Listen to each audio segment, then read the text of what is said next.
A Paixão de Joana d'Arc é um filme de 1928, dirigido por Carl Theodor Dreyer, estrelado por Maria Falconetti, Eugene Sylvain, André Berley e Maurice Schultz. Um clássico do cinema mudo, esse filme conta a história da condenada, mas eventualmente canonizada guerreira adolescente do século XV. Julgada por afirmar que falava com Deus, Joana d'Arc é sujeita a um tratamento inumano e a táticas de intimidação nas mãos de juízes da igreja. Inicialmente forçada a mudar sua história, Joana eventualmente opta pelo que acredita ser verdade. Sua punição, uma famosa execução brutal, conquista seu martírio perpétuo. Olá pessoas, sejam todos muitíssimo bem-vindos. Eu sou o Aleph e hoje é dia da gente fazer mais uma recapitulação falando sobre o filme de número 43 da lista. Um grande clássico aí, A Paixão de Joana d'Arc do Dreyer. É o primeiro filme do Dreyer que a gente tem aqui, ele já era um diretor que já vinha fazendo filme há bastante tempo. Bom frisar que é um filme mudo ainda, na verdade eu acho que eu vou avisar melhor quando deixar de ser, porque apesar da gente ter feito O Cantor de Jazz recentemente, como eu falei naquele vídeo eu acho, demorou um pouco pra realmente se estabelecer que os filmes iam passar a ser falados, não foi uma coisa imediata.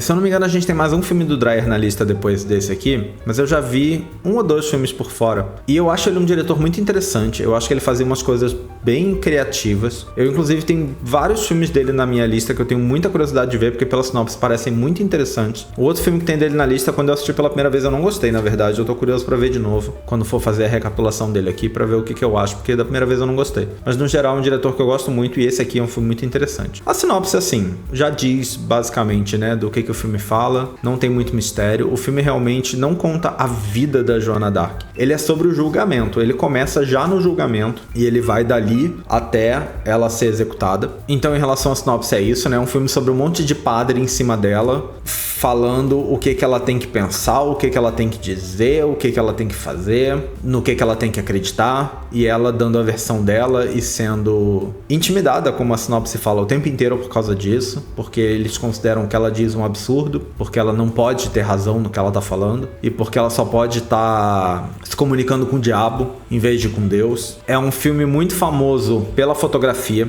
A fotografia do filme é um ponto muito importante, porque o Dreyer fez uma coisa que o filme é praticamente inteiro filmado em closes. A grande maioria das cenas são close na cara das pessoas, assim, tudo muito de perto. Parece que o Dreyer fez questão que os atores não usassem maquiagem, porque ele queria que as pessoas tivessem uma aparência mais grotesca. Imagino principalmente os homens, mas de repente ela também, porque ela tá ali numa situação de sofrimento o tempo todo, né? A escolha da luz também, tudo foi pra parecer meio grotesco. Então realmente essas figuras dos homens em volta dela que a gente tem o tempo todo são sempre figuras meio grotescas mesmo. É uma coisa meio monstruosa, sabe? Mas de um jeito natural, né? É uma monstruosidade humana, que eu acho que é bem interessante. O Dreyer, que era dinamarquês, foi convidado pela França para fazer um filme e deram para ele opções, na verdade. Deram para ele a ideia de que ele poderia fazer um filme sobre a Maria Antonieta, sobre a Catarina de Médici ou sobre a Joana d'Arc. E diz ele que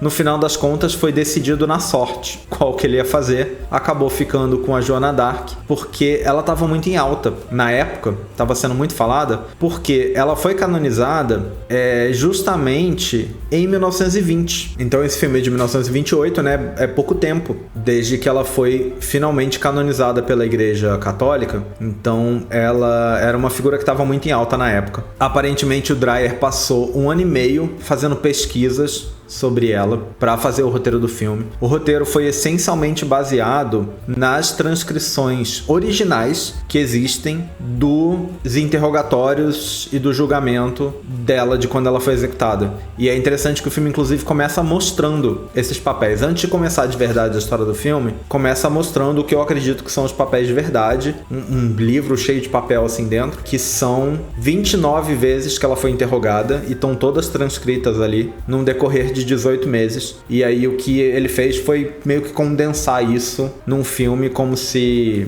todo esse interrogatório na verdade acontecesse em pouco tempo. Mas é interessante isso, que realmente se tem a transcrição do julgamento dos interrogatórios e tal, e foi realmente baseado nisso, nos originais, que ele fez o roteiro desse filme. Esse foi o segundo e último papel da atriz, da Maria Falconetti no cinema. Inclusive, Maria é um pseudônimo, é um nome artístico. O nome dela era René Jeanne e Maria era um nome artístico. Ela era atriz de teatro, então ela, na verdade, gostava muito mais de fazer teatro. Fez teatro durante muito tempo, mas no cinema ela só teve 2 papéis, esse foi o segundo e último. Apesar de ter sido o segundo e último, ela foi muito aclamada pelo papel. É realmente um papel extremamente dramático e é um papel dramático em closes, né? Então você tem que passar na cara tudo, em closes e no cinema mudo. Então a carga da atuação tá inteira no rosto o tempo todo e aparentemente ela foi muito aclamada pela atuação dela nesse filme, mas ela realmente não gostava de fazer cinema, então por isso ela não fez mais cinema, mas ela continuou fazendo teatro. Parece que o filme teve um dos sets mais caros construídos para um filme europeu na época.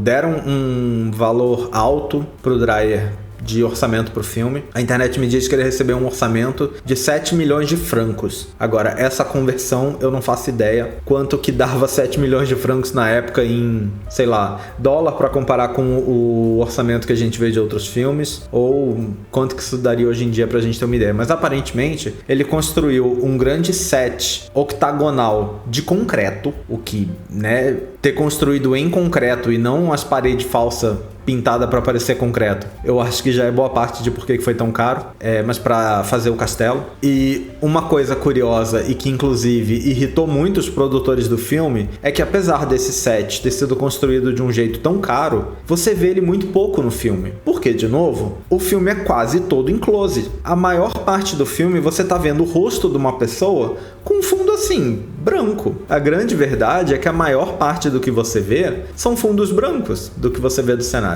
Tem algumas cenas que são um pouquinho mais abertas? Tem, de vez em quando. Mas a maior parte do filme, você não enxerga nada, você só vê um fundo branco e a cara do ator ali. Então, isso incomodou muito os produtores, porque foi uma grana que foi gasta nisso e meio que não aparece, sabe? Aparentemente, muitas pessoas na França, e imagino que pessoas importantes, muito patriotas e coisas do tipo, se incomodaram bastante com a ideia desse filme no momento em que ele começou a ser divulgado, ou começou a ser dito que ele ia acontecer. Eu não acho que nem em divulgações oficiais. Eu acho que no momento em que começou a rolar os boatos de que esse filme estava sendo feito. Porque, como eu falei, o Dreyer era dinamarquês. Então, eles se incomodavam muito com a ideia de um não francês estar contando essa história sobre alguém tão importante para a França. Eles achavam que tinha que ser um francês para contar essa história. O elenco do filme, até onde eu sei, é todo francês, mas o diretor, né, não sendo, era um problema. Mas, voltando à questão do elenco, o boato que circulava na época era que a Joana d'Arc seria interpretada pela Lillian Gish. Lillian Gish, atriz americana, que a gente já viu aqui principalmente em filmes do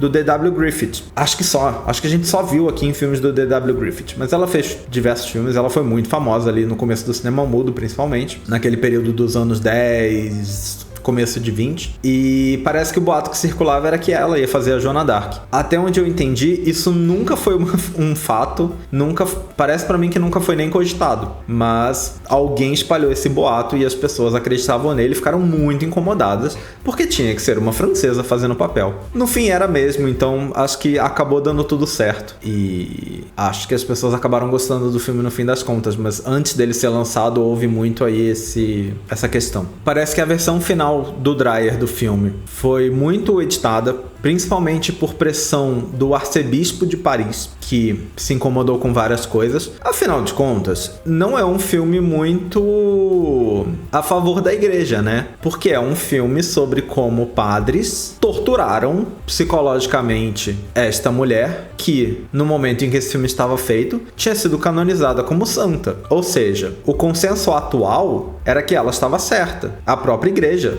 disse que ela estava certa. Logo, os padres estavam errados. Logo, a igreja estava errada. Então, assim, não é um filme que retrata a igreja de um jeito muito agradável, por motivos óbvios. Mas, aparentemente, houve esse incômodo, e aí, durante muitas décadas, o filme foi lançado e exibido aí em várias versões diferentes, editado de maneiras diferentes. E em 1981, bastante tempo depois aí do lançamento do filme, um zelador encontrou 3 rolos num armário, quando ele estava limpando ali, num hospital psiquiátrico psiquiátrico em Asker, na Noruega. E aí esses rolos que ele encontrou foram enviados para o Instituto de Cinema da Noruega, e lá eles ficaram armazenados durante 3 anos, até que eles finalmente foram ser examinados, porque foram levados sem saber o que era, né? Imagino que eles deviam ter algumas coisas na fila para olhar. Quando finalmente 3 anos depois olharam, descobriram que era a versão do Dreyer antes de todas as censuras. E aí hoje a gente tem essa versão que foi encontrada ali pelo zelador no armário. Sempre fala aqui, né? Frequentemente acontece isso, em especial com os filmes da época do cinema mudo, que a gente tem filmes sendo encontrados aí das maneiras mais bizarras. 100 anos depois, estão encontrando o filme perdido em alguma gaveta, em algum armário, embaixo da cama, dentro do saco de arroz, igual a gente já viu por aqui. Então são histórias bem bizarras aí que a gente tem. É uma coisa que realmente continua acontecendo.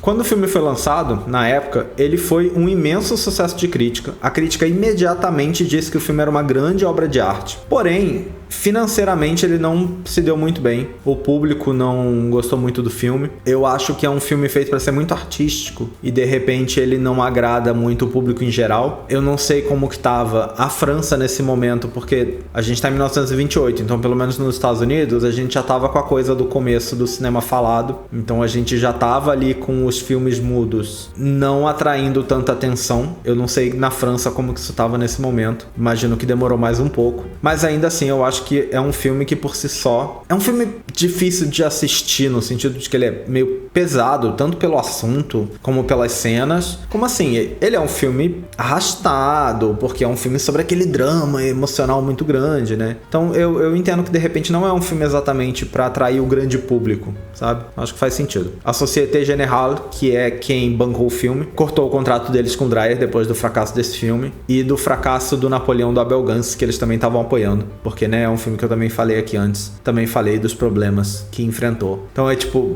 eles estavam com 2 filmes feitos por diretores considerados muito competentes, mas que faziam coisas de repente muito experimentais para arrecadar dinheiro. Experimentais demais para que conseguissem arrecadar dinheiro. Então eram filmes que eu acho que ficaram para a posteridade, principalmente esse, muito mais do que o Napoleão, mas na época realmente eu entendo que de repente não pegou com o público, né? Mas bom, vamos dar uma olhada no que o livro fala sobre esse filme. O livro já começa dizendo que esse filme é o último filme mudo do Dreyer. Engraçado, eu achei que o próximo filme dele na lista também era mudo. Bom, de novo, eu vi há muito tempo atrás, então vamos descobrir aí quando eu for rever. Talvez ele só tenha pouca fala. Eu não lembro de ter muita fala no filme, mas bom, enfim. Fala também que é o melhor filme sobre a Joana d'Arc, o que aí tem que ver todos pra saber se isso faz sentido. Fala realmente que esse filme deu fama mundial pro Dreyer, mas que, assim como outros filmes dele, foi um filme muito elogiado pela crítica, mas que não fez nenhum sucesso com o público. É compreensível. Interessante que fala também que todos os filmes do Dreyer, com exceção desse, são baseados em obras de ficção ou em peças. Então, nenhum tem roteiro original, é o que eu entendo. Fala que esse aqui é o único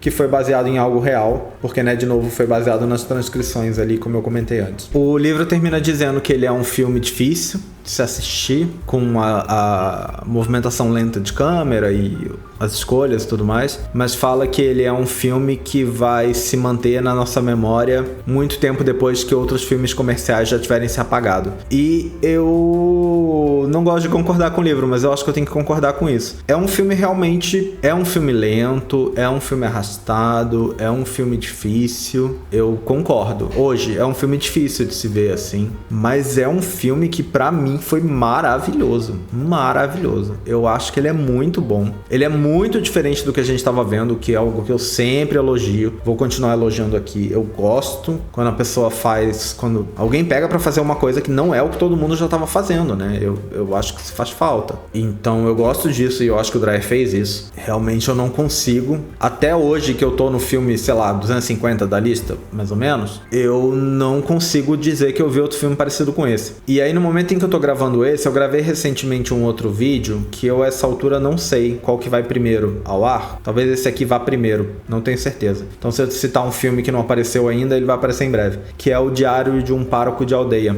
que é um filme em que um crítico de cinema comentou, uma das informações que eu encontrei foi que um crítico de cinema disse que aquele filme e esse eram os 2 maiores marcos do cinema religioso. Só que, diferente daquele filme que eu no vídeo dele falei sobre como eu acho que ele de repente só tem graça pra quem é religioso e não me pegou por eu não ter essa relação, esse filme o Joana Dark, pra mim, funciona pra muito mais gente. Eu acho que ele é um filme que vai muito além da questão da religião. Ele é um filme sobre um grande conjunto de figuras autoritárias forçando uma pessoa a admitir algo que não é verdade pra ela e usando sua posição de poder contra uma pessoa completamente impotente pra obrigar ela a fazer o que eles querem. É um filme com tantas camadas subjetivas que vão além da história que ele tá realmente contando, sabe? Que eu sinto que é a grande razão pela qual esse é um filme realmente pra perdurar. Eu acho que esse é um filme pra se manter de verdade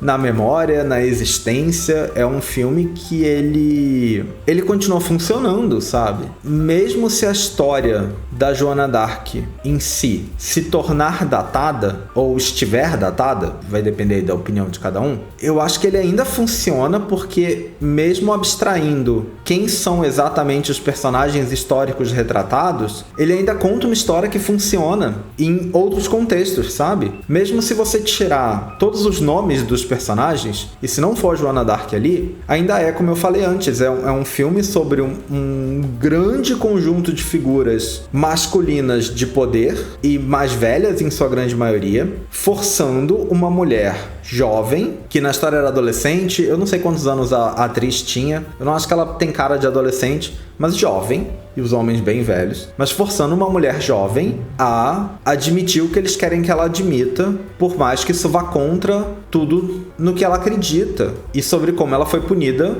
por não acatar o que eles estavam dizendo. Então é um filme acaba tendo tantas camadas que eu acho que é um filme que acaba envelhecendo muito bem, sabe? Ele envelhece muito bem. Tirando o fato de ser um filme do cinema mudo e, de repente, o fato de ser muito lento, que eu acho que acaba sendo um reflexo de ser do cinema mudo, porque eu sinto que a gente tem muita cena que é, sei lá, a cara dela parada chorando, e sei lá, um minuto ali do rosto dela meio que se contorcendo, uma lágrima escorrendo, uma coisa assim, né? A gente tem cenas assim que acabam sendo arrastadas pra gente hoje. Eu sinto que se ele tivesse som, ela estaria falando alguma coisa ali, ela estaria chorando, né, com sons e tal, e isso de repente pareceria menos arrastado hoje. Do jeito que é, eu entendo que é um filme arrastado, não é um filme exatamente fácil de assistir, mas eu gostei muito, muito, assim, eu acho que de verdade foi um filme que eu lembro que quando eu assisti da primeira vez, ele tá numa leva de filmes ali, assim, que não é das piores, mas eu lembro que quando eu assisti esse filme da primeira vez, eu fiquei tipo, nossa, agora sim um filme, sabe? Já tinha vindo aí uns filmes legais, tinha vindo Aurora, que foi bom, A Turba, apesar de eu ter feito um vídeo agora que eu comecei falando mal e terminei elogiando, na época que eu assisti pela primeira vez eu não gostei. Então eu vinha de uns filmes aí que eu achei meio mais ou menos. Eu lembro que da primeira vez que eu assisti o Capitão Bill Jr. também, eu já tava cansado de ver os filmes do Buster Keaton, então eu gostei mais da segunda vez do que da primeira. A primeira eu achei legal já, mas também é um filme bobo, né? Esse aqui é cinema, sabe? Isso aqui é cinema no sentido mais, sei lá, artístico da palavra. Então, eu lembro ainda de quando eu assisti esse filme pela primeira vez, eu fiquei muito impactado e eu reassisti ele agora pra fazer esse vídeo e mantenho tudo que eu pensei na época, assim. É um filme absolutamente maravilhoso, mesmo que talvez um pouco difícil de assistir por motivos que eu compreendo. Mas é isso. Você já viu esse filme? Deixa aí nos comentários o que você achou, qualquer coisa que você quiser falar, todo comentário é sempre válido. Eu espero que vocês tenham gostado desse vídeo. Em breve nós estamos de volta com mais um. Até a próxima. Valeu! Até mais!